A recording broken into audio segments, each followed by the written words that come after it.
نحمد ونصلي على رسول الكريم أما بعد أعوذ بالله من الشيطان الرجيم بسم الله الرحمن الرحيم إن المسلمين والمسلمات والمؤمنين والمؤمنات والقانتين والقانتات والصادقين والصادقات والصابرين والصابرات والخاشعين والخاشعات والمتصدقين والمتصدقات والصائمين والصائمات والحافظين فروجهم والحافظات والذاكرين الله كثيرا والذاكرات أعد الله لهم مغفرة وأجرا عظيما۔ ابھی آپ نے سورہ احزاب کی آیت 35 کی تلاوت سماعت فرمائی۔ اس آیت کا ترجمہ اور تفسیر اس طرح ہے: ان المسلمین والمسلمات والمؤمنین والمؤمنات والقانتین والقانتات والصادقین والصادقات والصابرین والصابرات والخاشعین والخاشعات والمتصدقین والمتصدقات والصائمین والصائمات والحافظین فروجهم والحافظات والذاکرین اللہ کثیرا والذاکرات اعد اللہ لهم مغفرۃ واجرا عظیما۔ آیت 35 ترجمہ: مسلمان مرد اور عورتیں، مومن مرد اور عورتیں، فرما بردار مرد اور عورتیں، سچے مرد اور عورتیں، صابر مرد اور عورتیں، عاجزی کرنے والے مرد اور عورتیں، خیرات کرنے والے مرد اور عورتیں، روزے رکھنے والے مرد اور عورتیں، پاک دامن مرد اور عورتیں، اور بکثرت اللہ کو یاد کرنے والے مرد اور عورتیں، اللہ نے ان سب کے لیے بڑی مغفرت اور عظیم ثواب تیار کر رکھا ہے۔ یہ تھا ترجمہ سورہ احزاب کی آیت 35 کا۔ تفسیر: آیت 35 شان نزول: ام سلمہ رضی اللہ عنہا رحمت عالم صلی اللہ علیہ وسلم سے پوچھا، کیا بات ہے مردوں کی طرح ہمارا ذکر قرآن میں نہیں آتا؟ ایک دن میں اپنے گھر میں بیٹھی ہوئی بالوں میں کنگھی کر رہی تھی کہ اچانک میں نے ممبر پر رحمت عالم صلی اللہ علیہ وسلم کی آواز سنی۔ میں نے کنگھی کے بغیر ہی بالوں کو لپیٹ لیا اور اپنے حجرے میں آ کر رحمت عالم صلی اللہ علیہ وسلم کی باتیں سننے لگی۔ آپ اس وقت یہی آیت پڑھ رہے تھے۔ ابن عباس فرماتے ہیں، عورتوں نے رحمت عالم صلی اللہ علیہ وسلم سے پوچھا کہ آپ مردوں کا تو ذکر کرتے ہیں، عورتوں کا ذکر کیوں نہیں کرتے؟ اس پر یہ آیتیں اتریں۔ اسلام عام ہے اور ایمان خاص۔ آیت سے معلوم ہوتا ہے کہ اسلام اور ایمان دونوں ایک نہیں ہیں، بلکہ ایمان خاص ہے اور اسلام عام ہے، کیونکہ اللہ نے فرمایا سورہ حجرات کی آیت 14 میں، دیہاتیوں نے کہا ہم ایمان لے آئے۔ آپ فرما دیں تم ایمان والے نہیں ہو، ہاں یوں کہو ہم مسلمان ہیں، ابھی تک تمہارے دلوں میں ایمان داخل نہیں ہوا ہے۔ ایک حدیث میں ہے کہ بدکار ایمان کی حالت میں بدکاری نہیں کرتا، یعنی اس حالت میں اللہ اس کا ایمان سلب فرما لیتا ہے۔ اسلام کے بعد ایمان کا مرتبہ ہے، اور ایمان کے بعد قنوت کا۔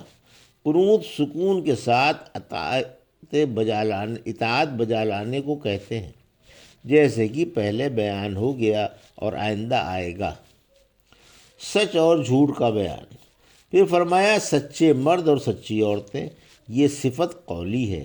جس شخص میں راست بازی کی صفت پائی جاتی ہے اس کی دنیا تعریف کرتی ہے، کیونکہ سچ بولنا ایمان کی نشانی ہے، جیسے جھوٹ نفاق کی۔ جس نے سچ بولا نجات پالی۔ سچ کو چمٹ جانا چاہیے، کیونکہ سچ نیکی کی راہ دکھاتا ہے اور نیکی جنت کی راہ دکھاتی ہے۔ جھوٹ سے بچتے رہو، کیونکہ جھوٹ بدکاری کی راہ دکھاتا ہے اور بدکاری جہنم کی طرف لے جاتی ہے۔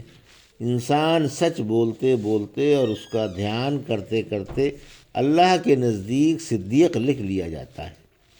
اسی طرح انسان جھوٹ بولتے بولتے اور اس کا دھیان کرتے کرتے اللہ کے نزدیک کذاب لکھ لیا جاتا ہے۔ صبر کا بیان، پھر فرمایا اور صبر کرنے والے مرد و عورتیں۔ صبر ثابت قدمی کی دلیل ہے۔ صبر حق پر جم کر راہ حق کی ہر دشواری برداشت کرنے کا نام ہے۔ مصائب پر صبر کرنا اور یہ یقین رکھنا کہ پیشانی کی تحریر تو ضرور پیش آنی ہے۔ اس لیے ثابت قدمی اور خندۂ پیشانی سے مصیبت سہ لینا ایک قابل تعریف ہے،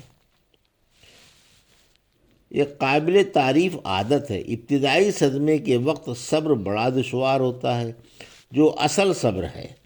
پھر تو چار صبر کرنا ہی پڑتا ہے، مگر جس نے شروع میں صبر کر لیا وہی صابر ہے۔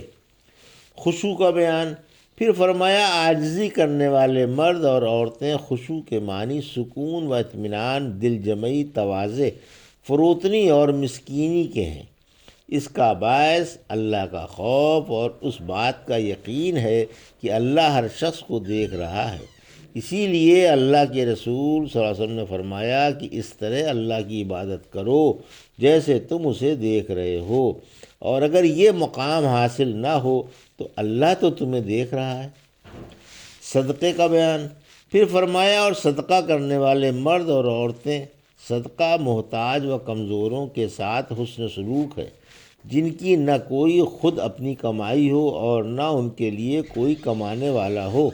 ایسوں کو اپنی ضرورتوں سے بچے ہوئے مال میں سے اللہ کی رضا کی خاطر اور احسان کے طور پر کچھ دے دیا جائے۔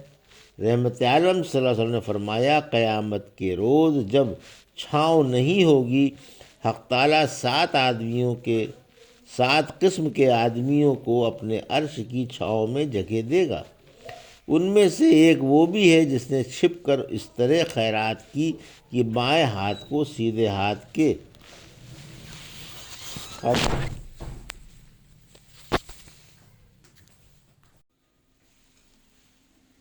قیامت کے روز جب چھاؤں نہیں ہوگی، حق تعالیٰ 7 قسم کے آدمیوں کو اپنے عرش کی چھاؤں میں جگہ دے گا۔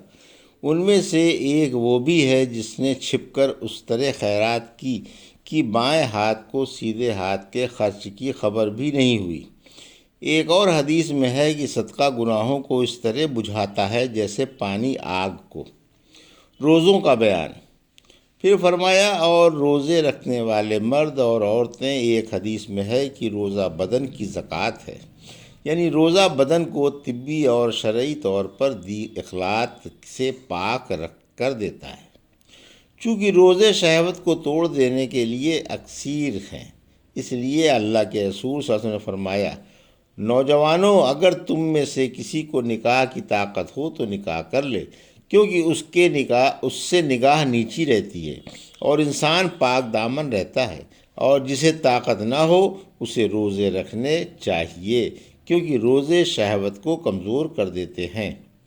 پاک دامنی کا بیان، اسی لیے بعد میں فرمایا اور پاک دامن مرد اور عورتیں، یعنی جو حرام کاموں سے اور گناہوں سے محفوظ اور پاک دامن ہیں۔ سورہ معارج کی آیت 29 سے 31 فرمایا، جو لوگ اپنی عصمتوں کے محافظ ہیں، باہر سے اپنی بیویوں کے یا لونڈیوں کے جن میں وہ قابل مذمت نہیں، پھر جوان کے علاوہ بھی کچھ اور طلب کریں، وہ حد سے گزر جانے والے ہیں۔ ذکر اللہ کا بیان، پھر فرمایا کثرت سے اللہ کا ذکر کرنے والے مرد اور عورتیں۔ رحمت عالم صلی اللہ علیہ وسلم نے فرمایا، اگر کوئی شخص رات میں اپنی بیوی کو اٹھا دے اور دونوں میاں بیوی 2 رکعت نماز پڑھ لیں تو اس رات وہ کثرت سے اللہ کو ذکر کرنے والے مرد و عورتوں میں شامل ہو جائیں گے۔ ابو سعید خدری رضی اللہ تعالیٰ عنہ نے رحمت عالم صلی اللہ علیہ وسلم سے پوچھا کہ قیامت کے دن اللہ کے نزدیک کس کا درجہ سب سے اونچا ہوگا؟ فرمایا کثرت سے اللہ کا ذکر کرنے والے مردوں اور عورتوں کا۔ پوچھا کیا اللہ کی راہ کے غازیوں سے بھی؟